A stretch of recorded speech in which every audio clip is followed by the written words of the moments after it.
პური და სანახაობა. რომის იმპერიამ სანახაობას ძეგლი კოლიზეუმის სახით დაუდგა. მიუხედავად იმისა, რომ იმ პერიოდში ქვეყნის სხვადასხვა ნაწილში 250-მდე ამფითეატრი ფუნქციონირებდა, თავისი მასშტაბით კოლიზეუმი პირველი გახდა. სახელწოდებაც კოლოსეოს სწორედ კოლოსალურს ნიშნავს. ანტიკური რომის ცნობილი ამფითეატრი თანამედროვე სამყაროს დღემდე აოცებს. 2007 წელს ის მსოფლიო ახალი 7 საოცრების ნუსხაშიც შეიტანეს. კოლიზეუმი რომში ესკვილინის, ცელევინისა და პალატინის მთებს შორის მდებარეობს. ის ფლავიუსთა დინასტიას ეკუთვნოდა. ამფითეატრის მშენებლობა იმპერატორ ვესპასიანეს მიერ ჩვენს წელთაღრიცხვამდე 72 წელს დაიწყო და 8 წელი გაგრძელდა. კოლოსალური იყო თანხა, რომელიც კოლიზეუმის მშენებლობისათვის დაიხარჯა, თუმცა იმპერიამ მისთვის საჭირო ფული იუდეასთან ბრძოლის შედეგად მოიპოვა. კოლიზეუმი დიდი ხნის განმავლობაში რომაელთათვის მთავარი თავშეყრის ადგილი იყო, სადაც გლადიატორთა ბრძოლები იმართებოდა. გარდა ამისა, არენაზე სხვადასხვა თეატრალური წარმოდგენა ეწყობოდა.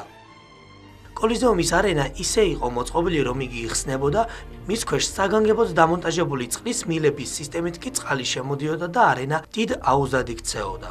აუზზე შემდგომ საბრძოლო ხომალდების შეჯიბრი იმართებოდა. ხშირად კოლიზეუმში გამართული სანახაობა რამდენიმე დღე-ღამის განმავლობაში გრძელდებოდა. მაყურებლები საკუთარი ბალიშებით მიდიოდნენ, რათა ქვის კამებზე მოხერხებულად მოკალათებულიყვნენ და ასე შეექციათ თავის სანახაობათა ხილვით.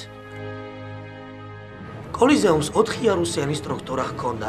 ამასთან კედლების საერთო სიმაღლე დაახლოებით 48-50 მეტრს აღწევდა. გარე კედლების სიგრძე 524 მეტრის ტოლი იყო, ხოლო არენას სიგრძე 85 მეტრი. მიუხედავად იმისა, რომ კოლიზეუმი 50,000 ადამიანისთვის იყო განკუთვნილი, ხშირად წარმოადგენს 87,000 რომაელი ესწრებოდა.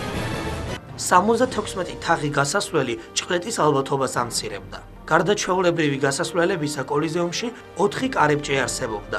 2 მათგანი განკუთვნილი იყო მხოლოდ იმპერატორისა და მისი გარემოცვლის შესვლისათვის, რათა ისინი უსაფრთხოდ მისულიყვნენ წარმოდგენებზე. კოლიზეუმში ადგილები რიგდებოდა სოციალური სტატუსის შესაბამისად. ქვედა იარუსები განკუთვნილი იყო მაღალი ფენის საზოგადოების წარმომადგენლებისათვის, მთავრობის ოფიციალური პირებისათვის, მღვდლებისა და ქურუმებისათვის. ზედა იარუსებზე განთავსება რიგით მოქალაქეებს შეეძლოთ. კიდევ ერთი აღმოჩენა კოლიზეუმისა იყო გადასახური ტენდები. ისინი იჭიმებოდა სპეციალური მექანიზმის მეშვეობით. აღნიშნული მოწყობილობა საშუალებას იძლეოდა მაყურებლები მზის მწვავე სხივებისგან დაეცვათ. გლადიატორებს ძირითადად ტყვეებით აკომპლექტებდნენ. მათი მთავარი იარაღი მოკლე ორმხრივად ბასრი ხმალი, გლადიუსი იყო.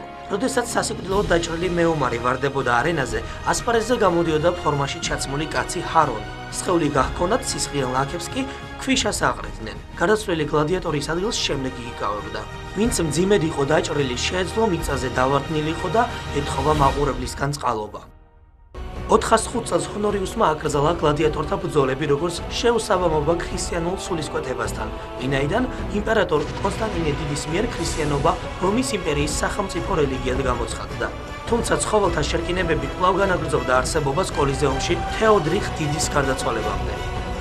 კოლიზეუმი პირველად 217 წელს ელვის შედეგად გაჩენილმა ხანძარმა დააზიანა. სრულად დაიწვა ზედა იარუსები, რადგან მასალა ხელი იყო.